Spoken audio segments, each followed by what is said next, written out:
G'day folks, Jaden Drat here with the Farm Trader, and the weather has turned to custard in New Zealand, so we've decided to head across the ditch, where, despite the amount of clothes that I'm wearing, it is still hay season. Now, we're here to check out a fantastic new innovation in the small square baler market.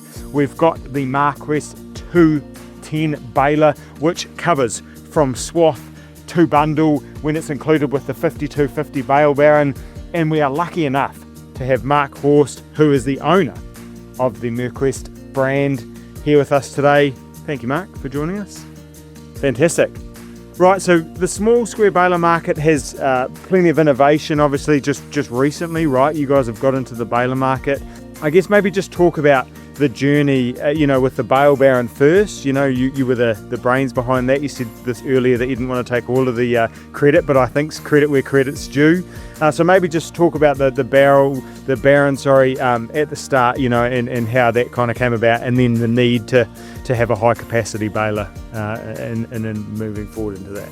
The reason we built the Bale Baron was out of necessity of invention. Yeah. And with that, the Bale Baron has changed the small square market, has brought it back again. Yep. And I call it the savior of the small square bale too. And now that we have the capacity to bundle like that, the Bale Baron has a capacity to wrap up as many tons per hour as a big square baler almost. But then we had to run out with 3 balers, little balers, to keep the Bale Baron busy. So that's the reason we decided we need to come up with a high capacity baler. And there's also the double balers out there too. And we thought about that too, but we thought, you know what? A single chamber baler is still the best thing, we feel. And it's a one-pass machine. Yeah. Yet the baler right in front of the Baron, and it's got the capacity to feed the Baron and keep it busy. So with that, you have a lower cost of investment. Yeah, perfect. Instead of 3 operators and tractors and 2 balers and 1 Baron, now you have just 1 operator, 1 tractor, and 1 Baron with the same capacity. So it's like the round balers where you've got the baler and the wrapper in one hit, right? This is kind of this much innovation. And I mean, like, to your point, the Baron, to be able to bundle that, to then move it with a telehandler or a tractor, obviously is game changing, right? So I mean, this is a big baler, right? It weighs nearly 5 ton. In our language, you said, is it 11,000 pounds? Is that right? Actually, 12,000 pounds, yeah. Right? So there's a lot of steel in this thing, and it certainly moves around when you're baling, which I think it is right to I guess compare it to similar to a 3x3, right? So it's sort of like a shrunken down large square baler. I guess if we start at the start, the main thing, it drives from a large flywheel, which is where you can get that compaction in the bale. Talk us through how you've designed the drive line, and obviously you talk about some torque clutches as opposed to shear bolts to get that high capacity, particularly in high moisture silage, right? Yeah, starting at the front here, it's got a heavy 420 pound flywheel, keep the momentum there. On the flywheel there is a torque clutch. That way it will just kick out. You don't have to worry about shearing a bolt. There's also a torque clutch on the stuffer rotor. And there's I call it a rattle clutch on the augers. So if you get a big wad in the front, it will just kick out. Instead of shearing a bolt and changing a shear bolt, you're actually just putting the PD out of gear, back up, free yourself from the swath. At that same time, the pickup is hydraulic drive. Yep. So it actually stops and reverses a little bit just to loosen off the tension on the crop feed. Yeah, cool.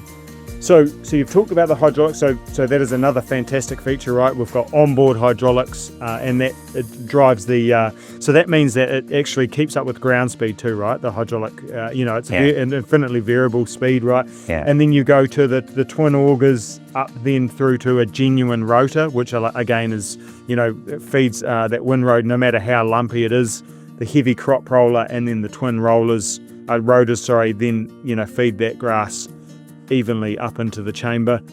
So what happens then, I guess, from the stuffer then back through as it gets into the chamber? One feature we also have is a spring-loaded stuffer floor. Okay, yep. Well, it's mostly underneath the rotor. It's hinged underneath the stuffer, so it will actually help take a wad through, Yep. as long as it isn't too big of a wad, because you don't want to shear the stuffer, Yeah, yeah. shear bolt, but it does help with a little more capacity. And So that works like a drop floor, right? It's Yeah. spring loaded, Yeah. a lump comes through, and then Yeah. so if you did end up with a really big lump in there, can that be actually opened up and yeah, like there's a hydraulic cylinder on that okay, floor, Yep. so you can hydraulically open it up and in that's order done from to. the cab? You can do that from Yeah, the yeah, cab. perfect. Yeah. Okay, so then we go up into the high capacity chamber itself. Couple of cool things. 3 strings is a marquee of this baler, right? And that's, I mean, maybe give us a little bit, the history around you're Canadian. A lot of that is sold, the material is sold on a ton rate, right? So density is a massive feature. And so give us, I guess, some of the key features of running 3 knotters and the knotters themselves. The knotters themselves are the tailless knotters, Yep. which is a McCormick knot. And it's an old knotter, just as old as the Deering knotter, which leaves the little cutoffs. But the reason we went with this one is because we feel we need to be environmentally friendly. You don't want all those little Yep. snippets in your fields.